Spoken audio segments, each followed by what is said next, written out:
যুক্তরাজ্য পৌরসভা ৭ নম্বর ওয়ার্ডের সচেতন নাগরিক বার্ষিক কর্তৃক আয়োজিত মাদক বিরোধী আজকের এই সমাবেশের সম্মানিত সভাপতি উপস্থিত রয়েছেন বাংলাদেশ জাতীয় দল যুবদল শাখা সংগ্রামী সভাপতি, উপজেলার যুবদলের সম্মানিত আহ্বায়ক সহ অন্যান্য নেতৃবৃন্দ এবং ৭ নম্বর ওয়ার্ডবাসী, আমি সবাইকে জানাচ্ছি রক্তিম শুভেচ্ছা অভিনন্দন। আমার ব্যক্তিগত পক্ষ থেকে সালাম আলাইকুম।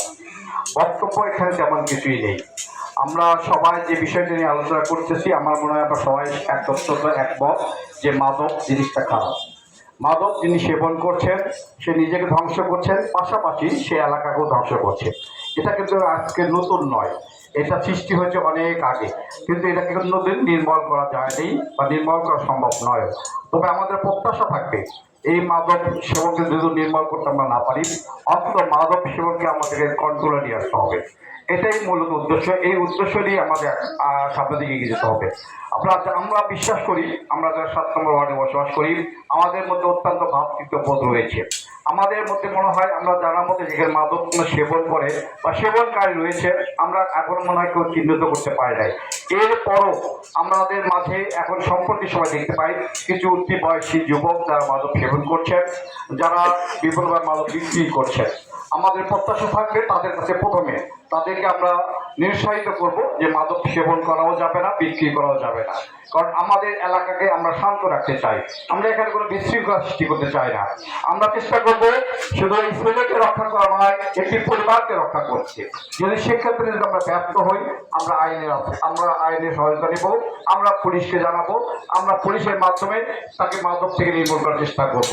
এইভাবে আমরা আমাদের এই এলাকাকে মাদক মুক্ত করার চেষ্টা করব। আমরা এক্ষেত্রে শুধু আমরা এখানে কথা বলে যাচ্ছি, অনেক বড় বড় কথা বলছি, আপনারা অনেক বড় বড় তালি দিচ্ছেন, কিন্তু পরে দেখব আপনার আমার পাশে কিন্তু এখন বসে মাদক সেবন করছে। আমরা মনে করি আপনার আমার মাঝে যে মাদক সেবনকারী নেই, এরও নিশ্চয়তা নেই। সুতরাং এক্ষেত্রে সর্বপ্রথমে আমাদেরকে সতর্কতা সৃষ্টি করতে হবে। আপনাদেরকে কথা দিয়ে আমরা যদি কিছু বড় বড় কথা বলি, আমরা যদি বড় হুঙ্কার দিয়ে যাই, আমরা যদি প্রশাসনে গরম দেখায়, মাদক নির্মূল করা সম্ভব হবে না। আমি ব্যক্তিগতভাবে আমরা দেখেছি এখানে একটি আইন শৃঙ্খলা উপজেলা কমিটি রয়েছে, যে উপজেলার সর্বোচ্চ সরকারি কর্মকর্তারা যে প্রশাসন থাকে নেতৃত্ব দেয় সেই আইন শৃঙ্খলা কমিটিতে। সেই আইন শৃঙ্খলা কমিটির মাসিক সভায় প্রত্যেকটা মাসের সবাই কিন্তু এই মাদক নিয়ে কথা হয়, কিন্তু আদৌ কি আমরা মাদক নির্মূল করতে পেরেছি? কখনো সম্ভব হয়নি। অনেক পুলিশকে দেখেছি, তারাও ঘোষণা দিয়েছে যে 0 টলারেন্স, অর্থাৎ মাদক থাকবে না, কিন্তু কখন দেখেছি তারপর দেখছি সেই পুলিশের সংস্থায় কিন্তু মাদক অপরাধে চলেছে। এক সময় প্রত্যেকটা এলাকায় আমরা মাদক নির্মূল কমিটির মাধ্যমে মাদক নির্মূল করার চেষ্টাও করেছি, কিন্তু সফলতা কি আমরা পেয়েছি? সম্ভব হয় না। তাহলে আমাদের কি করতে হবে? আমাদেরকে করতে হবে যারা মাদক সেবন করে, যারা বিক্রয় করছে, এদের বিরুদ্ধে সর্বপ্রথম আমাদের ব্যবস্থা গ্রহণ করতে হবে। আমাদের চেষ্টা করতে হবে এদেরকে আমাদের নিয়ন্ত্রণে আসতে, আমাদেরকে চেষ্টা করতে হবে আমাদের পরিবেশকে নিয়ন্ত্রণ আনতে, এবং তাদেরকে বুঝিয়ে আর যেটা হোক আমরা ৭ নম্বর ওয়ার্ডে কোনো মাদক সেবনকারীকে এবং বিক্রয়কারীকে রাখবো না।